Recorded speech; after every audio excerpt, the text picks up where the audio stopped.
पश्चिम Asia में मचे हुए घमासान के बीच कुल दो ही मुद्दे हैं जिन पर ईरान अमेरिका के बीच बात नहीं बन पा रही है। एक मसला है परमाणु हथियार और दूसरा मसला है straight of Hormuz. Iran Hormuz पर अपना कंट्रोल लेकर उससे पैसे कमाना चाहता है, लेकिन अमेरिका इसे टोल फ्री रखना चाहता है। और अब जो खबर आई है उसके मुताबिक ईरान हॉर्मुज पर कोई भी गुंडा टैक्स नहीं वसूल पाएगा। अमेरिका ने नई पाबंदी लगा दी है और कैसे इसके लपेटे में ओमान भी आ गया है, आइए जानते हैं। नमस्कार, मैं हूं आकांक्षा और आप देख रहे हैं न्यूज़ 18 का डिजिटल प्लेटफॉर्म। अमेरिकी राष्ट्रपति डोनाल्ड ट्रंप ने बड़ा बयान देते हुए कहा है कि अब ईरान के साथ शांति लगभग तय हो गई है। इसके साथ ही एक महत्वपूर्ण मसला स्ट्रेट ऑफ हॉर्मुज का है, जिसके खुलने का दावा भी ट्रंप बार बार करते आए हैं। अब सवाल यह है कि अगर स्ट्रेट ऑफ हॉर्मुज खुल भी जाता है तो क्या हालात पहले जैसे हो पाएंगे? क्या तेल की कीमतें हॉर्मुज खुलने के बाद गिरकर पहली वाली हो जाएंगी? इन सब सवालों का जवाब यह है कि मार्केट अब इन बयानों पर भरोसा करने को तैयार ही नहीं है। पिछले 3 महीनों में कई बार ट्रंप ने शांति की घोषणा की, लेकिन हर बार उम्मीद टूट गई। ऐसे में अब इन्वेस्टर्स उन बातों पर भरोसा नहीं कर रहे हैं जो ट्रंप कहते हैं। ईरान ने इस पूरे युद्ध में सैन्य रूप से काफी नुकसान उठाया, लेकिन उसने हॉर्मुज को अपना सबसे बड़ा हथियार बनाया। चाहे वो स्पीड बोट हो, माइंस हो, बेहतर ड्रोन, उनकी मदद से उसने टैंकर्स को भी रोक दिया। ऐसे में नतीजा ये हुआ कि दुनिया की लगभग 20% तेल आपूर्ति ठप हो गई और पूरी दुनिया में तेल के दाम आसमान छूने लगे। इस वक्त हर किसी की नजर इसी पर है कि हॉर्मुज खुल जाए, लेकिन अगर हॉर्मुज सचमुच खुल गया तो भी राहत इतनी आसानी से मिलने वाली नहीं है। ये तो लगभग तय ही है कि तेल की कीमतें युद्ध के पहले स्तर पर इस साल वापस आने वाली है नहीं। इसे हम 4 चरणों में देख सकते हैं। पहला चरण, रास्ता साफ करना आसान नहीं है। फारस की खाड़ी में करीब 166 टैंकर्स इस वक्त फंसे हुए हैं, जिनमें लगभग 17 करोड़ बैरल तेल भरा हुआ है। केपलर के lead oil analyst Matt Smith के अनुसार इन टैंकर्स को निकालना ही सबसे बड़ी चुनौती है। टैंकर बहुत धीरे चलते हैं, लगभग साइकिल की रफ्तार से, और खाली टैंकर्स को अंदर भेजकर तेल लोड करने और बाहर निकालने में काफी समय लग जाता है। केपलर की सीनियर एनालिस्ट विक्टोरिया ग्रेबेन वोगार का भी अनुमान है कि पूरी क्षमता पर टैंकर आवागमन शुरू होने में 2 से 3 महीने लग सकते हैं। दूसरा चरण है स्टॉक खाली करना। यह भी महत्वपूर्ण बात है कि जब टैंकर अंदर आएंगे तो पहले भरे पड़े भंडार से तेल लेंगे। क्योंकि उत्पादकों के पास तेल रखने की कोई जगह नहीं बची थी, इसलिए भंडार भरे हुए हैं। अच्छी बात यह है कि रिफाइनरीज ने स्टोरेज को पूरी तरह नहीं भरा, जिससे कुछ समय जरूर बचेगा। ज्यादा भरे भंडार उत्पादन बढ़ाने में देरी जरूर करेंगे।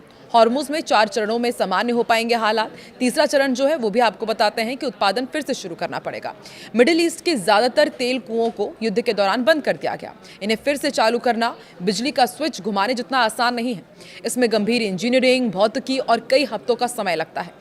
कुओं में पानी और गैस का दबाव संतुलित करना पड़ता है, वरना रिजर्वॉयर ढह भी सकता है और फिर से ड्रिलिंग करनी पड़ेगी। चूंकि इस क्षेत्र के कुएं बड़े और एक दूसरे के करीब हैं, इसलिए कई कंपनियों और देशों के साथ मिलकर के इसे काम करना होता है, और यदि दबाव में कोई गड़बड़ी हुई तो पूरा सिस्टम प्रभावित हो जाएगा। चौथा चरण मरम्मत के काम का होगा। युद्ध में कई रिफाइनरीज, नेचुरल गैस प्लांट और ऑयल रिफाइनरीज को काफी नुकसान पहुंचा है, जिनमें से कुछ की मरम्मत में सालों लग सकते हैं। आंकड़े देखे जाए तो कुल मिलाकर मिडिल ईस्ट में करीब 1.25 करोड़ बैरल कच्चा तेल और 30 लाख बैरल रिफाइंड तेल का उत्पादन बंद पड़ा हुआ है। सऊदी अरब और इराक में से दोबारा चालू करना आसान काम नहीं है। ट्रंप के शांति के दावों पर कितना यकीन करें, यह भी बहुत बड़ा सवाल है, क्योंकि ट्रंप कई बार शांति और डील के दावे कर चुके हैं। सिर्फ मई के महीने में ही डील को लेकर फेक दावे खूब हुए। 18 अप्रैल को ईरान ने हॉर्मुज खोलने पर सहमति जताई थी, लेकिन कुछ ही घंटों बाद उसने अमेरिका इजराइल पर समझौता तोड़ने का आरोप लगाकर फिर गोलीबारी शुरू कर दी। इसके बाद देखा गया कि ईरान वाकई हॉर्मुज का नियंत्रण छोड़ने को तैयार है या नहीं। तो क्या ईरान जहाजों से टोल वसूलना बंद कर देगा? सवाल ये भी बड़ा है, क्योंकि अमेरिका ईरान तेल पर ब्लॉकेड कब हटाएगा? बीमा कंपनियों ने समुद्री बीमा के दाम हजारों % बढ़ा दिए हैं। जहाज मालिक अभी भी जोखिम लेने को तैयार नहीं दिख रहे हैं, और ईरान ने पहले ही साफ कर दिया है कि वो जहाजों की संख्या युद्ध से पहले जितनी थी उतनी तो कर देगा, लेकिन फ्री शिपिंग जैसी पुरानी स्थिति अब नहीं लौटेगी। फार्स न्यूज एजेंसी ने लिखा है कि ये बिल्कुल भी फ्री नहीं है, और तेल और गैस की कीमतें अभी ब्रेंट क्रूड $100 प्रति आसपास है। जेपी मॉर्गन के एनालिस्ट का अनुमान है कि अगर हॉर्मुज जून के शुरू में खुल गया तो साल के बाकी महीनों में औसत कीमत $97 तक जा पहुंचती है, और $60 प्रति बैरल के स्तर पर पहुंचने की उम्मीद साल 2032 तक नहीं दिखाई दे रही है। पेट्रोल $3 प्रति गैलन तक आने के लिए ब्रेंट को $60 के आसपास होना जरूरी है। कुल मिलाकर डोनाल्ड ट्रंप शांति का ऐलान तो कर रहे हैं, लेकिन हकीकत काफी जटिल है। ईरान अपनी रणनीतिक ताकत पूरी तरह छोड़ने को तैयार नहीं दिख रहा है। माइन साफ करना, जहाज़ों का भरोसा जीतना, बीमा दरों कम करना, उत्पादन शुरू करना, इन सब में कई महीने लगेंगे। अभी वैश्विक अर्थव्यवस्था को महंगे तेल का बोझ झेलना पड़ेगा। मान लेते हैं कि अगर शांति टिकी रही और उत्पादन तेजी से शुरू हुआ तो कीमतें कुछ कम हो सकती है, लेकिन इसमें भी बहुत सारी दिक्कतें हैं।